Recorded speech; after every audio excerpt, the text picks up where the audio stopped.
மாண்புமிகு தமிழ்நாடு முதலமைச்சர் அவர்கள் 2 மாதங்களுக்கு 500 யூனிட் வரை பயன்படுத்தும் வீட்டு மின் நுகர்வோர்களுக்கு 2 மாதங்களுக்கு 200 யூனிட்கள் கட்டணமில்லா மின்சாரம் வழங்கும் ஆணையிட்டுள்ளார். மாண்புமிகு தமிழ்நாடு முதலமைச்சர் அவர்கள் பெண்களின் பாதுகாப்பினை மேம்படுத்தும் பொருட்டு தடுப்பு மற்றும் பாதுகாப்பு யுக்திகளை முதன்மை மற்றும் ஒற்றை இலக்கை கொண்டு செயல்பட சிங்கப்பெண் சிறப்பு அதிரடி படையை உருவாக்குவதற்கு ஆணையிட்டுள்ளார்.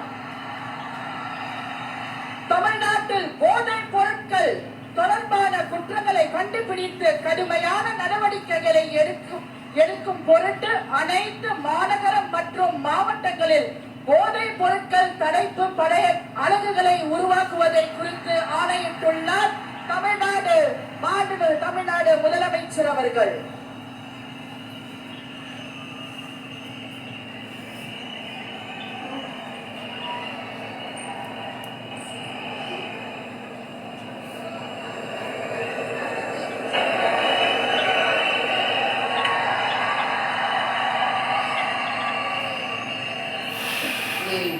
We welcome the Honorable